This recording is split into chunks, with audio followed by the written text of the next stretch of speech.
Have you ever loved someone who forgot you? Ever waited for years for something or someone that never came back the same? What does it mean to keep fighting when no one remembers why you're fighting? In Final Fantasy IX, there's a character who doesn't die, doesn't break, and yet somehow carries on one of the most heartbreaking stories in the entire series.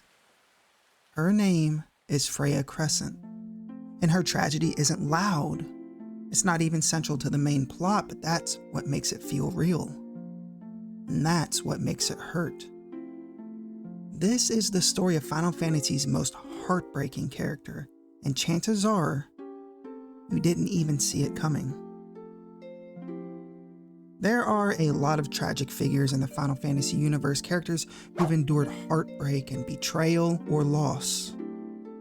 But few embody quiet sorrow the way Freya does. Her pain isn't emphasized by flashy cinematics or dramatic cutscenes. It lives in the background, in brief conversations and subtle expressions. But if you stop and really look, you'll find a story of deep longing, forgotten love, and quiet perseverance. Freya is a Burmecian, a member of a proud warrior race who live in the perpetually reigning kingdom of Burmecia. As a dragoon, she's a skilled fighter, sharp and disciplined, but behind her strength is someone deeply wounded. Years before the events of Final Fantasy IX, Freya was in love with a fellow Burmecian knight named Sir Fratley. He left on a journey to better himself as a warrior, and she waited and waited. Days turned to weeks, which turned to months, and then years. And he never returned. And she never stopped loving him. When we first meet Freya, she's alone sitting at a bar in Lindblom, listening for rumors. She's not chasing glory or trying to save the world. She's chasing whispers, desperately hoping that Sir Fratley is still out there. I mean, who knows how long she's been looking for her lost love by the time we even meet up with her. Eventually, Freya does find him, but the reunion isn't what she hoped for. It's a wound deeper than death. Fratley is alive, but he doesn't remember her. Not her name, not her face, not the years they shared or the love that connected them.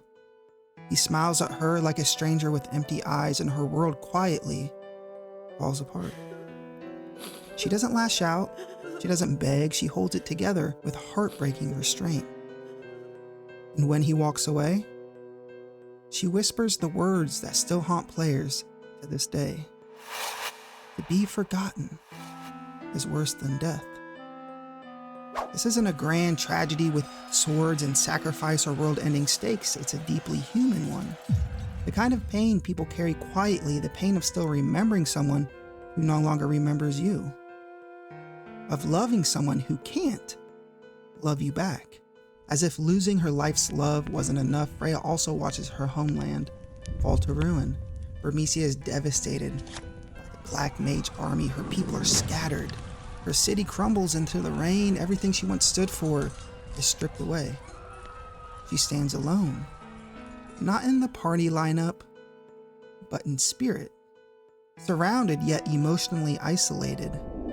Her grief is hers alone to bear. Even so, she keeps fighting, not for vengeance, not for glory, but because it's simply all she has left. Unlike other party members with clearer arcs, like Zidane discovering his origins, or Vivi grappling with mortality, Freya's story doesn't resolve so cleanly. She doesn't really find closure, she just chooses to endure.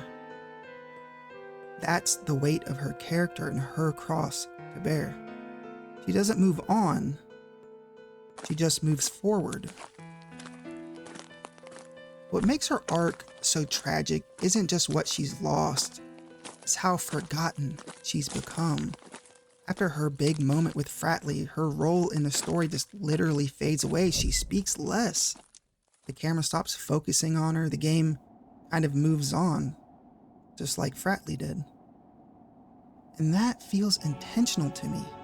Her pain, her presence, it exists in the margins, where real life heartbreak often hides. No spotlight, no closure, just rain. In the game's final moments, she's seen again with Fratley. He's still trying to remember, and she's still waiting. It's not a fairy tale ending, but it's something. It's gray, uncertain, and real. A fragile thread of hope stitched into the rain. Freya doesn't die a heroic death or sacrifice herself to save the world. Her story definitely isn't epic, but it's profoundly relatable. Because we've all felt forgotten. We've all loved people who've moved on. We've all held on to memories that didn't hold on to us. Freya's tragedy isn't about destruction, it's about quiet endurance. And that might make her the saddest, most human character in all of Final Fantasy. So yeah, there are louder tragedies in Final Fantasy, right? Flashier ones, sadder death, bigger stakes, more grandiose plot points. But sometimes the deepest pain isn't what's said, it's what's left unsaid. Freya doesn't ask for sympathy, she doesn't demand the spotlight, she just keeps going. Through rain and silence, through the ache of being forgotten. And maybe that's what makes her so unforgettable. Alright, thank you guys for watching this short little video on one of the most underrated characters in Final Fantasy, Freya.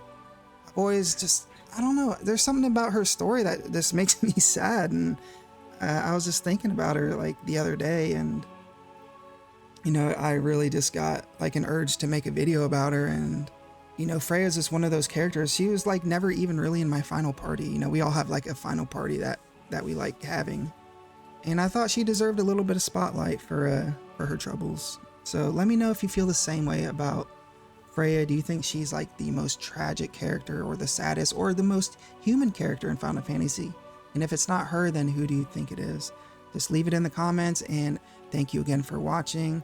I'm always making RPG content, and I think of my best stuff when I'm petting my kitty cats, so keep that in mind when you subscribe. I appreciate you all. Have an amazing day, and God bless.